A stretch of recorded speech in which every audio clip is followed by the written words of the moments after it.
नमस्कार दोस्तों, आज मैं डिस्कस करूंगा Narendra Awasthi chapter number 2 atomic structure और क्वेश्चन नंबर 106 से आगे चलते हैं। देखते हैं 106 क्या कहता है। तो नरेंद्र अवस्थी का 106 क्या कहता है। Which of the following rules could explain the presence of 3 unpaired electron in an atom। किस रूल से हम एक्सप्लेन कर सकते हैं 3 अनपेयर्ड इलेक्ट्रॉन्स। कौन सा रूल अपनाएं जिससे हम 3 अनपेयर्ड इलेक्ट्रॉन्स को कर सकते हैं। एक्चुअली बच्चों, एक होते हैं डीजेनरेटेड ऑर्बिटल्स। क्या होते हैं? Degenerated orbitals. ये डीजेनरेटेड ऑर्बिटल्स, इसका मतलब क्या है? इसका मतलब है इक्वल एनर्जी ऑर्बिटल्स। इसका मतलब है इक्वल एनर्जी ऑर्बिटल्स। ऐसे ऑर्बिटल्स जिनकी एनर्जी इक्वल हो उनको डीजेनरेटेड ऑर्बिटल्स कहा जाता है। ऐसे ऑर्बिटल्स जिनकी एनर्जी इक्वल होती है उन्हें डीजेनरेटेड ऑर्बिटल्स कहा जाता है। ठीक है, हमेशा याद रखिए कि डीजेनरेटेड ऑर्बिटल्स पर हर्ट्ज रूल लगेगा।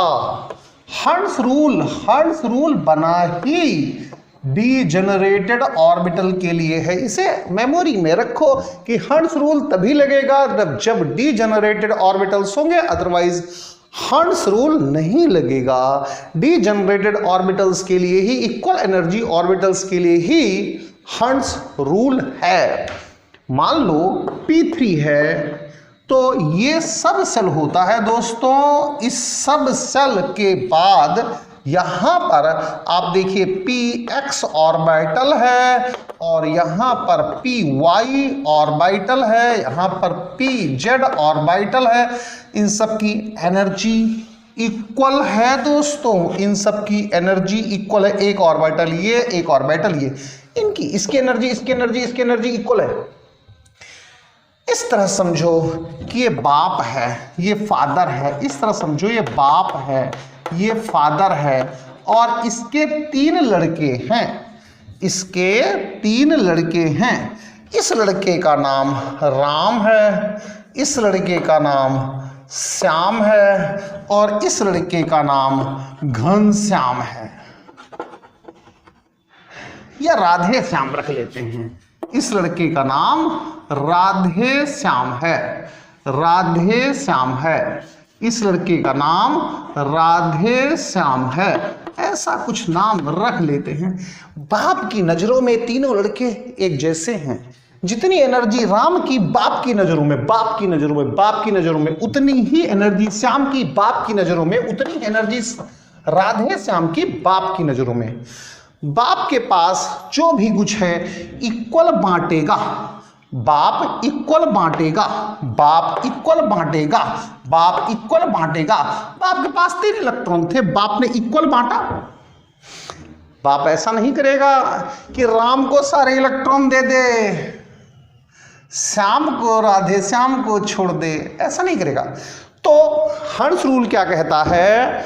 When energy of orbitals are equal, when orbitals are degenerated, then firstly one electron is given to all the orbitals। यही रूल है। तो 3 इलेक्ट्रॉन अनपेयर्ड हैं, इसको एक्सप्लेन कैसे किया जाता है? Hertz rule. मान लो हर्ट्ज रूल ना होता तो हम इसी को दे देते ना दोनों इलेक्ट्रॉन, तो फिर तो अनपेयर्ड नहीं रह जाता। तो हर्ट्ज रूल ऐसा है जो hertz rule of maximum multiplicity, जो कि मैक्सिमम अनपेयर्ड इलेक्ट्रॉन्स की कॉन्सेप्ट को भी एक्सप्लेन करता है। मुझे लगता है कि आपके दिमाग में कुछ हद तक ये बात आ चुकी होगी। आगे चलते हैं 107 पर। Pauli exclusion principle. Pauli exclusion principle क्या कहता है भाई?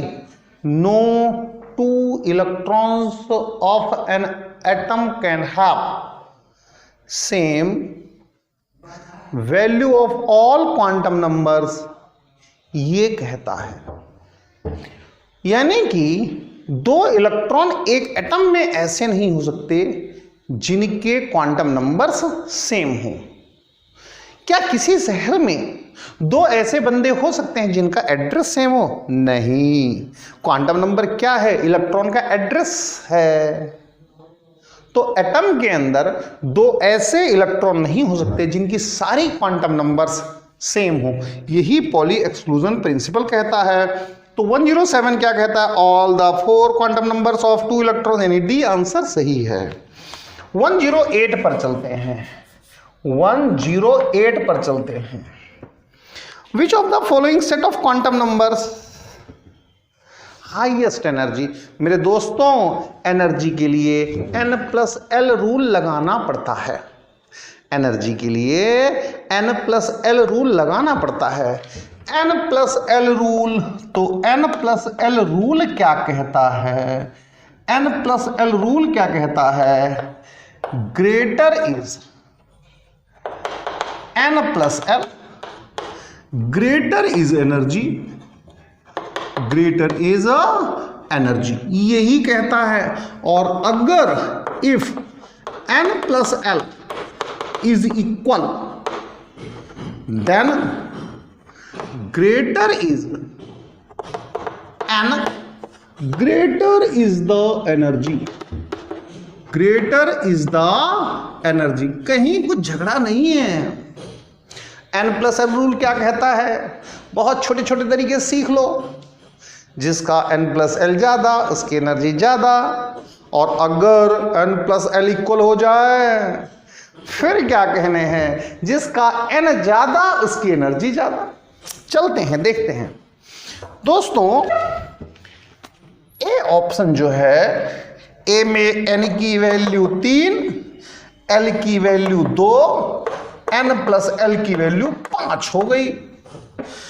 बी में चलते हैं। बी में क्या है? n की वैल्यू 4, l की वैल्यू 3, तो n+l की वैल्यू 7 हो गई। मजे से, कहीं कोई दिक्कत नहीं है। दोस्तों सी में चलते हैं। सी में क्या है? सी में क्या है भाई? सी में n की वैल्यू 4 है, l की वैल्यू 1 है, n+l की वैल्यू 5 हो जाएगी। दोनों की 5 आ गई, तो जिसके लिए n ज्यादा उसके लिए हो जाएगा। यानी इसके लिए n ज्यादा है तो इसकी एनर्जी ज्यादा हो जाएगी। डी में क्या कहता है? डी में कहता है n की वैल्यू 5, l की वैल्यू 0। क्या है? n+l तो 5 आ गया। मेरे प्यारे दोस्तों, यहां पर जो डिसीजन होगा n की वैल्यू से होगा। यहां पर डिसीजन होगा n की वैल्यू, n+l की वैल्यू सेम है, n की वैल्यू से होगा। तो और सबसे ज्यादा किसकी जाएगी? ये तो बी का आंसर सबसे ज्यादा एनर्जी इसकी हो जाएगी। फिर यहां पर n ज्यादा है तो डी की एनर्जी हो जाएगी। फिर यहां पर n है तो सी की हो जाएगी। सबसे कम ये इसकी हो जाएगी, ए की। तो देखो देखो क्या है, रोल क्या है? ये सब कुछ सीक्वेंस में लगता है, सब कुछ सीक्वेंस में लगता है। Greater is n+l, greater is energy, greater is n+l, greater is energy. अगर ये फेल होता है, इफ इट फेल्स, अगर ये फेल होता है तो नीचे आना है। इफ n+l इक्वल, तो जिसकी n ज्यादा उसकी एनर्जी ज्यादा। लेकिन इसके फेल होने पर तभी रूल नंबर 2 लगाएंगे। सेकंड पॉइंट आएगा ही तब जब फर्स्ट फेल हो जाएगा, तो नहीं आएगा। अब चलते हैं 108 के बाद 109 है। 108 के बाद 109 है।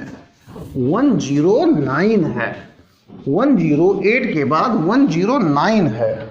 109 है। Which of the following statements correctly statement concern with quantum number false? कौन सा false है? गलत ढूंढना है। 109 में wrong ढूंढना है। 109 में फॉल्स ढूंढना है, फॉल्स स्टेटमेंट सर्च करना है, फॉल्स स्टेटमेंट को सर्च करना है, गलत स्टेटमेंट को तलाश करना है, गलत को तलाशना है, सही को नहीं तलाशना है। ऑप्शन ए क्या है? n gives idea of size of orbital, n gives idea of size of orbital सही है। क्यों? Rn इज इक्वल टू होता है 52.9 n स्क्वायर अपॉन जेड। ये n ही तो प्रिंसिपल क्वांटम नंबर है, तो r का मतलब साइज ही तो हो गया, रेडियस साइज। ये ऑप्शन सही है, ए सही है। ये आइडिया देता है, किसका आइडिया देता है? साइज का आइडिया देता है दोस्त, साइज का आइडिया। फिर बी ऑप्शन क्या है? बी कहता है L gives shape of orbital, सही है। शेप ऑफ ऑर्बिटल का आइडिया एल ही देता है। फिर एम गिव्स एनर्जी, सी कहता है एम गिव्स एनर्जी, गलत। एन गिव्स एनर्जी, गलत। यही फॉल्स है, यही फॉल्स है, यही फॉल्स है, ये गलत हो गया। क्यों? एनर्जी तो इससे मिल जाती है -13.6 upon n square Z square, ये इलेक्ट्रॉन वोल्ट पर एटम, इससे एनर्जी का आइडिया हो जाता है। तो फॉल्स स्टेटमेंट कौन है? ये तो एम बताता क्या है? जरा ये भी मेरे से पूछ लो कि हाँ जी एम क्या बताता है। एम मेरे दोस्तों ओरिएंटेशन बताता है कि ऑर्बिटल का ओरिएंटेशन कैसा है, ये एम बताता है कि ऑर्बिटल का ओरिएंटेशन कैसा है, ये एम बताता है। अब चलते हैं 110 पर कि 110 क्या कहता है। 110 पर चलते हैं और देखते हैं कि ये 110 क्या कहता है। 110 पर चलते हैं। 110 क्या कहता है, इसको भी जरा दिमाग में लाने की कोशिश करते हैं। Maximum number of electrons in a sub shell, maximum number of electrons in a sub shell, कितने इलेक्ट्रॉन्स होंगे इन अ सब सेल, ये बता रहा है। अरे भाई, number of orbitals in a sub cell is equal to क्या होता है? 2l+1, इतने ऑर्बिटल होंगे। 2l+1, सब सेल का मतलब l होता है दोस्त। सब सेल का मतलब एजीमुथल क्वांटम नंबर l होता है दोस्त। सब सेल का मतलब एजीमुथल क्वांटम नंबर l होता है मेरे दोस्त। तो ये तो सब सेल हो गया, उसमें कितने ऑर्बिटल्स हैं ये हो गया। अब since number of electrons in one orbital, एक ऑर्बिटल में इलेक्ट्रॉन 2, तो number of electrons in 2l+1 orbital, इसमें कितने इलेक्ट्रॉन हो जाएंगे? 2 × 2l+1, यही आंसर होगा दोस्त। इसमें इतने इलेक्ट्रॉन हो जाएंगे मेरे दोस्तों, यही आंसर होगा। अब चलते हैं आगे, अब चलते हैं आगे। Orbital angular momentum, orbital angular momentum. तो ऑर्बिटल एंगुलर मोमेंटम की बात करते हैं, हम बात करते हैं 111 की बात करते हैं। और 111 में ऑर्बिटल एंगुलर मोमेंटम, ये क्या होता है? √L × l+1 h/2π, ये होता है दोस्त। s orbital, s subshell, p, d और f, ये सबसेल है, ये सबसेल है, ये सब सेल है, ये सब सेल है। इसके लिए L की वैल्यू 0, इसके लिए L की वैल्यू 1, इसके लिए L की वैल्यू 2, इसके लिए L की वैल्यू 3 होती है मेरे दोस्त। अब इसका ऑर्बिटल एंगुलर मोमेंटम AM लिख देता हूं, under root L into L plus 1, 0 0 plus 1 h upon 2 pi, हमेशा 0 ही रहेगा, कुछ भी हो जाए यही आना है, इसकी यही नियति है, डेस्टिनी इसकी यही है, यही आना है, कुछ भी हो जाए। यहां चलते हैं, orbital angular momentum under root L into L plus 1, 1 into 1 plus 1 h upon 2 pi, 2 under root 2 h upon 2 pi, यही आना है, यही इसकी नियति है, यही आना है, कुछ भी हो जाए यही आना है, यही आना है। इसमें चलिए orbital angular momentum under root L 2 plus 1 h upon 2 pi, यही आना है, 3 2 6 under root 6 h upon 2 pi, ऐसे इसका निकाल लो, बिल्कुल कर लो, तो 111 भी हो गया। उसने P का पूछा था, मैंने सबका बता दिया। अब आगे चलिए,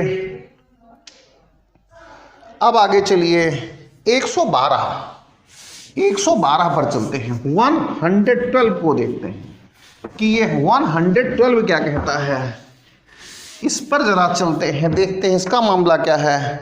atomic orbital are progressively filled in order of increasing energy. Aufbau rule क्या कहता है, आफ्बा या आफ्बाउ, कुछ जगहों पर आफ्बा प्रोनाउंसिएशन करते हैं, कुछ जगहों पर आफ्बाउ। ये आफ्बाउ, आफ्बाउ एक्चुअली जर्मन लैंग्वेज का एक वर्ड है, ये जो है ना जर्मन का है, जर्मन से लिया गया है, जर्मन लैंग्वेज का है, ये जर्मन लैंग्वेज का है। इसका मतलब क्या है, इसका मतलब होता है बिल्डिंग अप, बिल्डिंग अप। अब आप ये बताओ, अगर आपको बिल्डिंग बनानी है तो पहले न्यू रखोगे, न्यू फाउंडेशन, उसके बाद फर्स्ट फ्लोर, सेकंड, थर्ड, ऐसे बनाओगे ना। कम एनर्जी से ज्यादा एनर्जी का, ग्राउंड से, फाउंडेशन से, ग्राउंड से, फिर टॉप फ्लोर, कम से ज्यादा।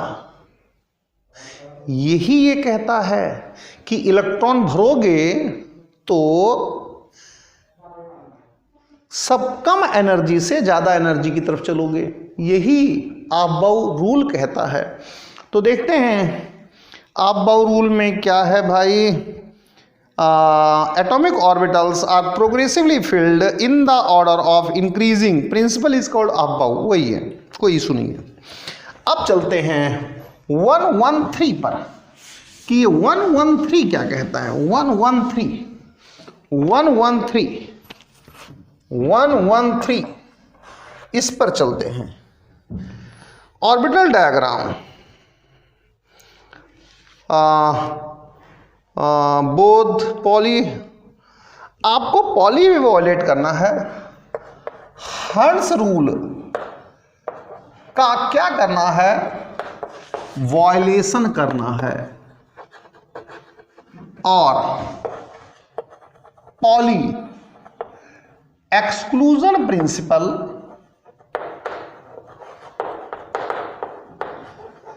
इसको भी वॉयलेट करना है, दोनों वॉयलेट होना चाहिए।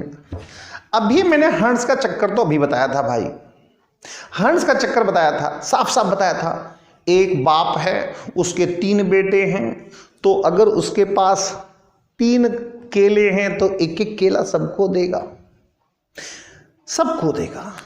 ऐसा नहीं करेगा वो किसी को 10 केले दे दे, किसी को कुछ भी ना दे, पॉसिबल नहीं है। तो ये हर्ट्ज रूल है।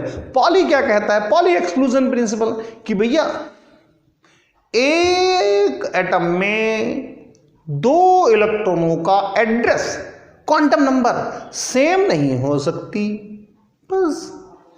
तो देखते हैं कहां वायलेशन हो रहा है। अब देखो जरा डी वाले को चेक करो, ये ठीक है, ये तो एस है, ये एस है, ठीक है। पी में चलो तो पी में ये पी है, पी में अगर 4 है तो ये कौन सी बात है, दोनों ये से दे दो। अरे यार, इसके लिए एस की वैल्यू +½ और इसके लिए भी एस की वैल्यू +½ एक की +½ तो दूसरे की -½ होनी चाहिए थी, इसकी +½ तो इसकी -½ होनी चाहिए थी। ये -½ नहीं है, ये सख्त वायलेशन है। -½ होना चाहिए था, एक मेल दूसरा फीमेल होना चाहिए था, एक घर में एक मेल दूसरा फीमेल होना चाहिए था, यही नेचुरल लॉ है। इसकी +½ तो इसकी -½ होनी चाहिए थी, यही नेचुरल लॉ है। वायलेट कर गया। तो ये कौन सा वायलेशन है, ये पॉली एक्सक्लूजन प्रिंसिपल का वायलेशन है। अब आगे क्या है, इसमें 2 दे दिए, अरे ये खाली छोड़ दिया, इस बेचारे को कुछ नहीं दिया, ये खाली छोड़ दिया, इसको एम्प्टी छोड़ दिया। ये हर्ट्ज रूल का वायलेशन है, ये बाप अच्छा नहीं है, ये बाप अच्छा नहीं है, ये हर्ट्ज रूल का वायलेशन है। तो दोनों वायलेशन यहां पाए गए। अब चलते हैं 114 पर कि 114 क्या कहता है। 114 पर चलते हैं और देखते हैं कि ये 114 क्या कहता है। 114 क्या कहता है, 114 क्या कहता है, 114 के बारे में चलते हैं। Which of the following element represents the electronic, अरे यार क्या है भाई, 1s2 इससे ज्यादा एनर्जी 2s2 की, इससे ज्यादा एनर्जी 2p6 की, ठीक तो है। ये इंक्रीजिंग ऑर्डर ऑफ एनर्जी है, इसी को बिल्डिंग बना रखा है उसमें क्वेश्चन में। तो 2 इलेक्ट्रॉन यहां, 2 इलेक्ट्रॉन यहां, 6 इलेक्ट्रॉन यहां पर, तो जेड की वैल्यू आ गई 10। किसके लिए होता है, नियॉन के लिए होता है, खत्म बात। नोबेल गैस है, नोबेल गैस है, कोई दिक्कत नहीं है। अब चलते हैं 115 पर, 115 पर चलते हैं। 115 क्या कहता है, 115 पर चलते हैं कि ये क्या सजा दे रहा है, ये क्या कहना चाह रहा है। 115 पर चलते हैं। The ratio of magnetic moment Fe होता है बच्चों 26 और कोबाल्ट है शायद, हाँ जी कोबाल्ट है बच्चों 27। ये 1s2 2s2 2p6 3s2 3p6 4s2 3d6 हो जाएगा। ये मेरे बच्चों 1s2 2s2 2p6 3s2 3p6 4s2 3d7 हो जाएगा। दोस्तों जिंदगी भर याद रखना, इस धरती पर जब तक हो तब तक के लिए याद रखना, क्या इलेक्ट्रॉन निकालने की शुरुआत आउटर मोस्ट सेल से करते हैं। इलेक्ट्रॉन निकालने की शुरुआत आउटर मोस्ट सेल से करते हैं, ये याद रखिए। ये 4th ये आउटर मोस्ट सेल है, याद कर लो भाई, इलेक्ट्रॉन निकालने की शुरुआत आउटर मोस्ट सेल से करते हैं। तो ये आउटर मोस्ट सेल है, यहां से करिए, ये आउटर मोस्ट सेल है, इलेक्ट्रॉन निकालने की शुरुआत आउटर मोस्ट सेल से करिए। बात ध्यान रखिए, आउटर मोस्ट सेल से करते हैं इलेक्ट्रॉन निकालने की शुरुआत। चलिए आउटर मोस्ट सेल से इलेक्ट्रॉन निकालने की शुरुआत करते हैं। ये आउटर मोस्ट सेल है, ये आउटर मोस्ट सेल है, चौथा सेल आउटर मोस्ट, ये तो तीसरा ही है, ये आउटर मोस्ट सेल है। आउटर मोस्ट सेल से ही इलेक्ट्रॉन के निकालने की शुरुआत होती है। हम यहां पर 2 इलेक्ट्रॉन निकाल देते हैं और जब 2 इलेक्ट्रॉन निकालते हैं तो ये Fe+2 हो जाता है। ये बन जाएगा 1s2 2s2 2p6 3s2 3p6 4s0 3d6। गजब। यहां चलते हैं, कोबाल्ट+2 बनाते हैं 1s2 2s2 2p6 3s2 3p6 4s0 3d7। गजब। इलेक्ट्रॉन निकालने की शुरुआत करेंगे किससे? आउटर मोस्ट सेल से। अब देखते हैं आगे की कहानी क्या है। Fe को 3 चाहता है, Fe को 3 चाहता है, Fe को 3 चाहता है, Fe को 3 चाहता है क्वेश्चन में। तो अब आउटर मोस्ट सेल तो गया, अब यहां नंबर लगाओ। आउटर मोस्ट सेल निकाल लो तो अंदर वाले में नंबर लगाओ। तो 1s2 2s2 2p6 3s2 3p6 4s0 और 3d5 हो गया। इसमें वो 2 ही कह रहा है। तो मेरे बच्चों ये 3d5 गजब, ये 3d7 गजब। इस 3d5 को देखो, d में 5 ऑर्बिटल होते हैं दोस्त, d में 5 ऑर्बिटल होते हैं। 1 2 3 4 5। हर्ट्ज रूल लगाओ। अच्छे पापा की तरह एक एक इलेक्ट्रॉन सबको दे दो। यहां पर चलिए इसको लेते हैं। तो ये 1 2 3 4 5, एक इलेक्ट्रॉन इसे दिया मैंने, एक इलेक्ट्रॉन मैं अच्छा पापा हूं, एक इलेक्ट्रॉन इसे दिया, एक इलेक्ट्रॉन इसे दिया, एक इलेक्ट्रॉन इसे दे दिया। मैं अच्छा पापा हूं, मैं गलत पापा नहीं हूं।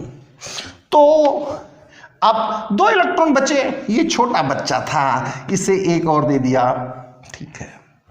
तो अब जरा दोस्तों इसमें नंबर ऑफ अनपेयर्ड इलेक्ट्रॉन देखो। Number of unpaired electron, unpaired electron, unpaired electron कितने हैं? इसमें तो 1 2 3 है। अरे ये अनपेयर्ड है, इसकी शादी नहीं हुई, ये अनपेयर्ड है, इसकी शादी नहीं हुई, ये अनपेयर्ड है, इसकी शादी नहीं हुई, 3। और यहां तो कुंवारों की फौज है।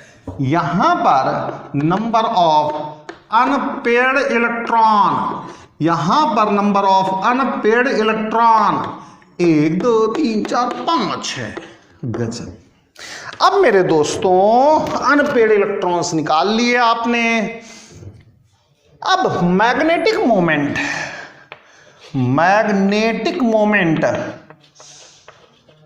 इसका formula √n into n+2, unit है बीएम। बीएम होता है बोर्स मैग्नेटन, घबराओ मत, बीएम होता है बोर्स मैग्नेटन, ये यूनिट है बोर, BOHR' बोर्स मैग्नेटन। अब दोस्त यहां पर कोबाल्ट के लिए निकालो, कोबाल्ट के लिए, CO के लिए मैग्नेटिक मोमेंट कितना आ जाएगा? √ कितने इलेक्ट्रॉन है? 3 3 3 + 2, ये यूनिट क्या आएगी? बीएम। √15 बीएम।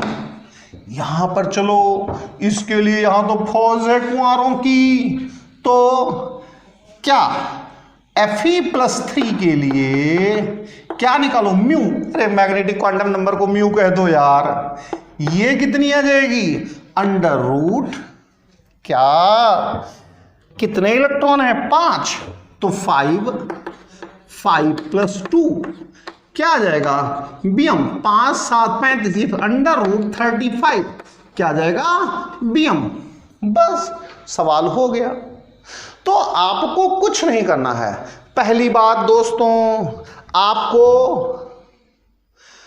बाहर से इलेक्ट्रॉन निकालना है। शुरुआत आउटर मोस्ट सेल से करनी है, ये बात रट लो, जिंदगी में काम आएगी। दूसरी बात, मैग्नेटिक मोमेंट का ये फॉर्मूला होता है, बात खत्म। अब चलते हैं 116 पर कि 116 क्या कहता है। 116 क्या कहता है? 116 पर चलो।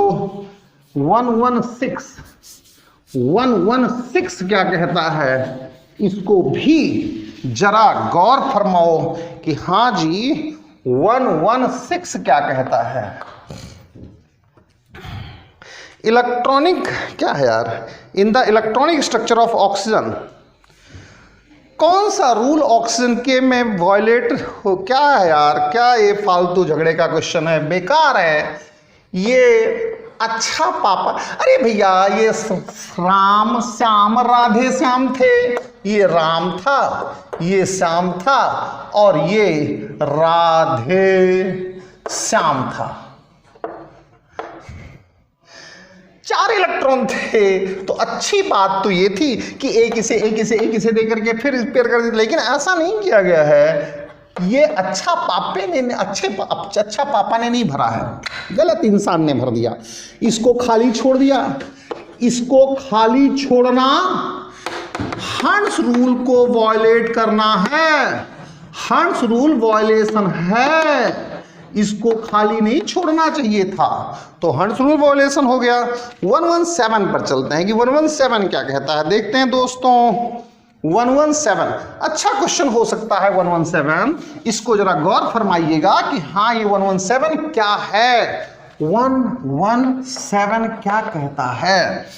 ये कहता है दोस्तों कि वेनेडियम जो है, वेनेडियम का मैग्नेटिक मोमेंट कुछ है। मेरी एक ट्रिक याद कर लो, मास्टर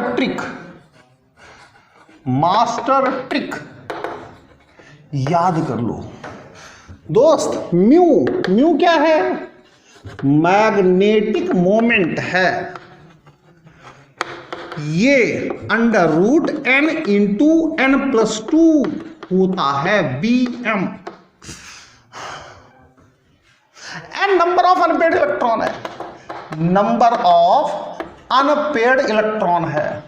याद करोगे जिंदगी में कि किसी ने बताया था, मान लो आपको मैग्नेटिक मोमेंट की वैल्यू गिवन है, मान लो आपको मैग्नेटिक मोमेंट की वैल्यू गिवन है, इसकी वैल्यू मान लो एग्जाम में गिवन है, इसकी वैल्यू गिवन है x पॉइंट yz गिवन है यार, 1.83, 2.83, 3 पॉइंट समथिंग गिवन है, और आपको इससे अनपेयर्ड इलेक्ट्रॉन निकालना है। कैलकुलेशन करोगे, मरोगे, खपोगे, जिंदगी में आंसर नहीं पाओगे। छोटी बात याद करो, छोटे काम करो, इसके इस पार्ट को ले लो, बस यही नंबर ऑफ अनपेयर्ड इलेक्ट्रॉन होगा और कहीं कुछ झांकने की जरूरत नहीं है, यही अनपेयर्ड इलेक्ट्रॉन होगा। आपको गिवन मैग्नेटिक मोमेंट का इंटीजर पार्ट लेना है, वही नंबर ऑफ अनपेयर्ड इलेक्ट्रॉन होगा। गिवन मैग्नेटिक मोमेंट का इंटीजर पार्ट लेना है, इंटीजर पार्ट लेना है, वही नंबर ऑफ अनपेयर्ड इलेक्ट्रॉन होगा। गिवन मैग्नेटिक मोमेंट वैल्यू का इंटीजर, डेसिमल को छोड़ दो, डेसिमल को कट्टा मार दो, ये दोनों बेकार, integer part he number of unpaired electron होगा और कुछ नहीं है। तो इसी फंडे को लगाओ, इसी ट्रिक को लगाओ और ये पूरी केमिस्ट्री में लगेगा। ये आप कोऑर्डिनेशन केमिस्ट्री में लगेगा, हर जगह लगेगा, कभी भी धोखा नहीं देगा आपको। तो देखते हैं ये वेनेडियम कह रहा है, वेनेडियम क्या होता है भाई? 23 होता है, 23 होता है, 20। अरे यार इससे पहले कर लो, मैग्नेटिक मोमेंट कितना गिवन है? Given magnetic moment, given magnetic moment, अपनी ट्रिक सबसे पहले लगा लो, कितनी गिवन है? ये गिवन है दोस्त 1.73। इसको मार दो गोली, कोई यूनिट कुछ भी हो, क्या फर्क पड़ता है? बीएम गिवन है, मैं लिख देता हूं, लिखने का कोई मैटर नहीं है। इसको छोड़ दो, गोली मार दो, इसको ले लो, यही तो आपकी चीज है, इसे ले लो। तो नंबर ऑफ अनपेयर्ड इलेक्ट्रॉन कितना हो गया, 1 हो गया। ये कोई कैलकुलेशन मत कर भाई, क्यों अपना वक्त जाया करता है। अब वेनेडियम क्या होता है, 23 होता है, 1s2 2s2 2p6 3s2 3p6 4s2 3d3। Electron को कहां से निकालोगे बताओ, कहां से निकालोगे, आउटर मोस्ट सेल से निकालोगे। पिछले क्वेश्चन में बताया था सबसे पहले आउटर मोस्ट सेल से। निकाल दो, V+2 आ जाएगा, ये 1s2 2s2 2p6 3s2 3p6 3p6 4s0 3d3।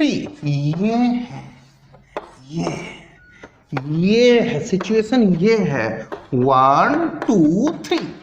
आपको कितने अनपेड इलेक्ट्रॉन करने, सच्चे मन से बताओ कितने अनपेड इलेक्ट्रॉन करने, एक करना है।